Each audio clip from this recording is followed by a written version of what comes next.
Imagine a tree. Not a perfect tree, but a real one. Maybe it's a bit lopsided. One side grew more than the other, reaching towards the light. Maybe there's places where the bark is rough, scarred from a storm a few years back. Maybe it grew tall and thin because it was surrounded by other trees, or short and wide because it had all the space in the world. Now tell me, is that tree broken? Obviously not. That tree grew exactly the way it was always going to grow, given the soil it was planted in, the rain it received, the light it had access to, and the seeds that started it all. Here's what I want to explore with you today. What if you're not that different from the tree? We live in a culture that treats human beings like machines.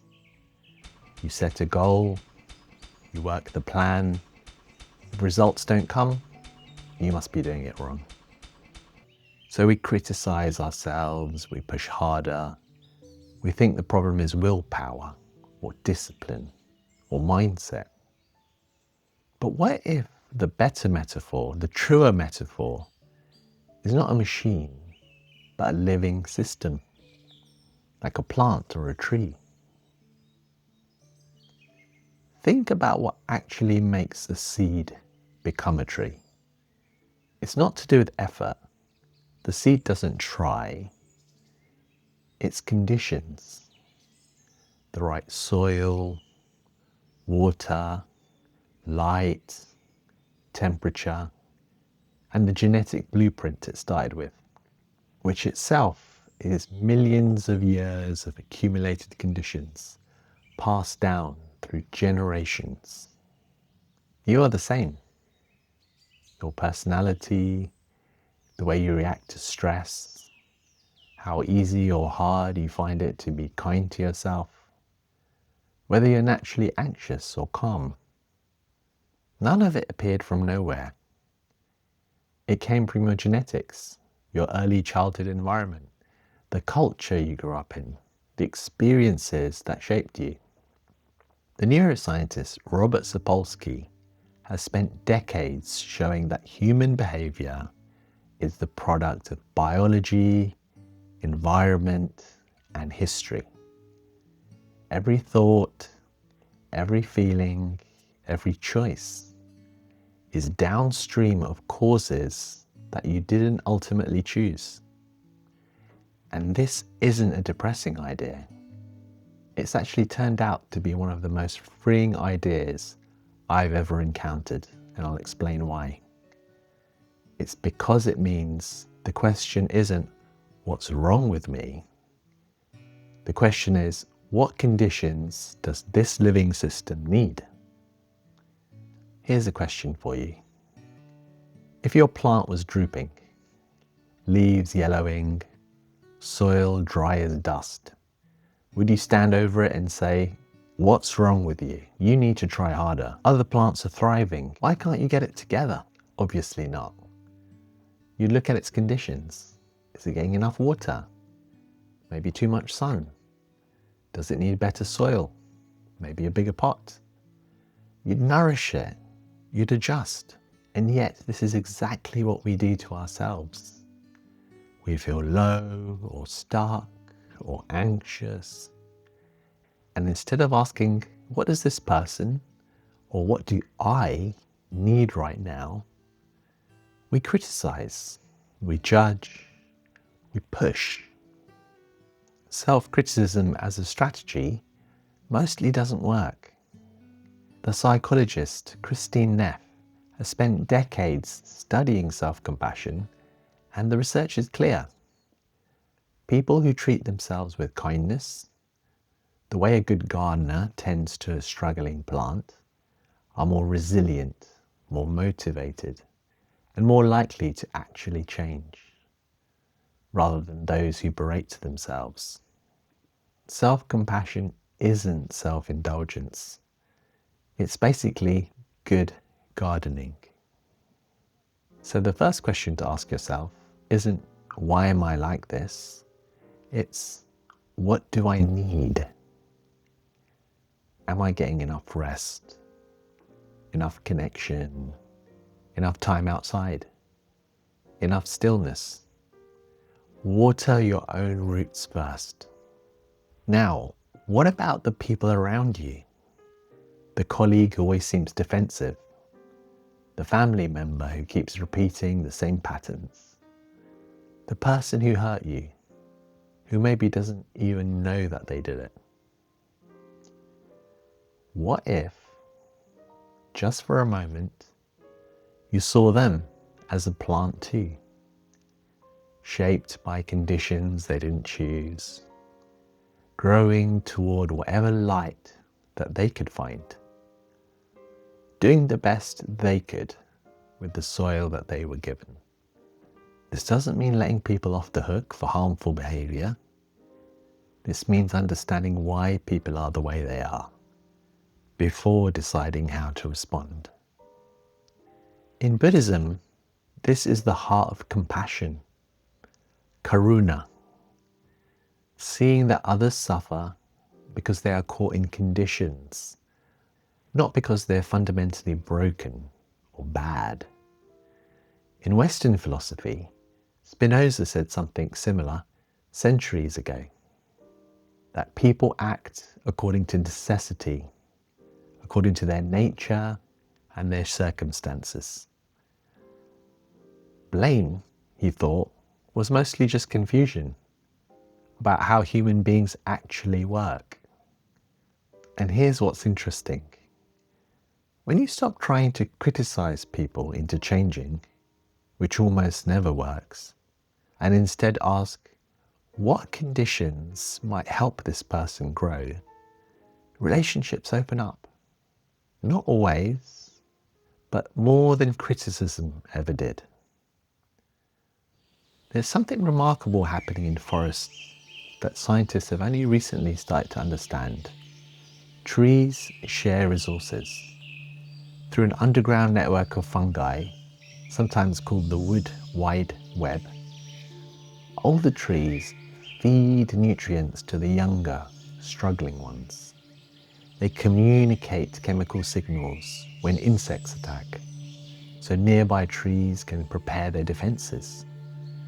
A forest isn't just a collection of individual trees competing for resources. It's a community, an ecosystem, a network of mutual support. And I think this tells us something important about how we're meant to live.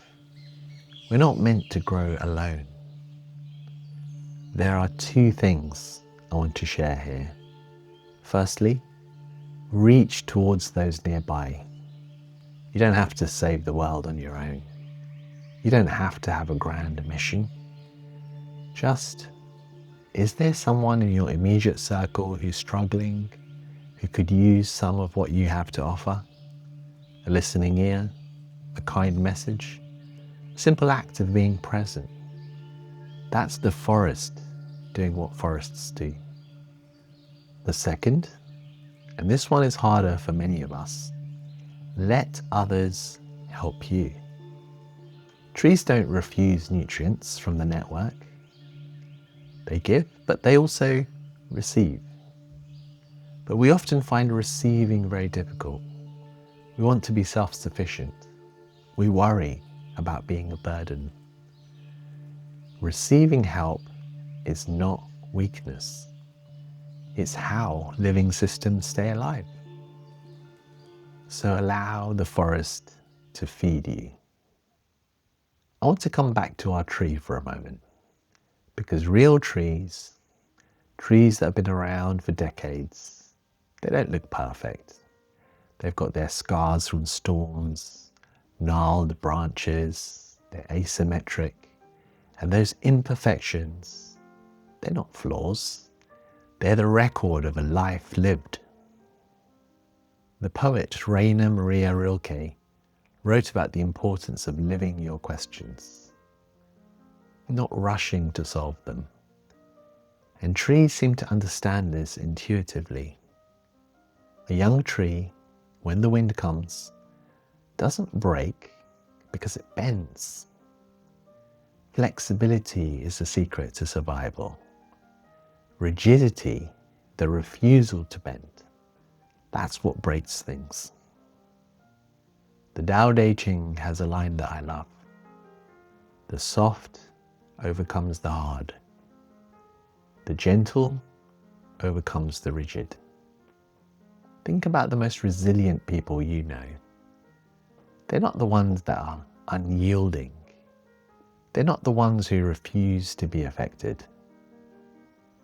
They're the ones who can bend, who feel the storm fully and still stand afterwards. And their imperfections, the places where the bark is rough, those aren't something to hide. That's character. That's depth. That's the evidence of a life that has faced real weather and kept growing. You don't need to be a perfect, symmetrical, ornamental shrub that was trimmed and shaped for someone else's garden. You're allowed to be a wild, weathered, beautifully imperfect tree. Here's where I want to go a little deeper, because I think there's something even more radical in the plant metaphor. A tree doesn't have a 5-year plan. It doesn't lie awake at night worrying about whether it made the right decision. It doesn't construct a vision board or obsess over its brand. It just responds, day by day, condition by condition, present moment by present moment. And somehow, through just being fully what it is in each moment, it becomes 100-foot oak without a strategy meeting. Now, I'm not saying that goals are useless, but I genuinely wonder how much of our suffering comes from fighting the present moment in the name of some imagined future. The Zen teacher Shunryu Suzuki famously said, "In the beginner's mind there are many possibilities, in the expert's mind there are few." Trees are always beginners. Every season is new. Every day is just this day. The ancient Taoist philosopher wrote beautifully about Wu Wei, effortless action.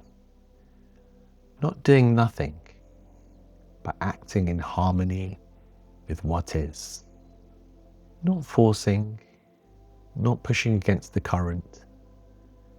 Growing as trees grow, because it's simply what is called for in this moment. And here's the punchline. Trees don't think. Millions of years of evolution have already solved most of the really hard problems. How to breathe, how to digest, how to heal, how to sleep. Your body is doing all of this without your involvement. So maybe, just maybe, the thinking mind, which we treat like it's in charge of everything, is actually one small part of a much larger intelligence that's already doing the work. What if you trusted that just a little bit more? And one last thing from the plant world that I think we desperately need. Seasons. Trees don't bloom all year. They flower in spring, they flourish in summer, they let go in autumn, releasing what was beautiful without clinging to it. And in winter, they rest. Not because something is wrong, because rest is part of the cycle. Because you can't flower without roots that have had time to go deep. But we live in a culture that expects us to be summer all the time, always productive, always energetic, always growing. And when we hit winter, when we're tired or slow down or just need to be quiet for a while, we call it a problem. We diagnose it. We try to fix it. What if it's not a problem? What if it's just winter? What if the exhaustion is asking you to go inward? What if the slowness is the roots actually going deeper? Trees that have no winter often don't flower as well in the spring. Rest isn't just wasted time, it's the preparation for the next becoming. So, whatever season you're in right now, trust it. Let me bring this all together. You're a living system, not a machine. You grow the way you grow because of the conditions you didn't choose. That's not an excuse, it's the truth. And the truth is a starting place. The question is never, what's wrong with me? The question is, what does this living system need?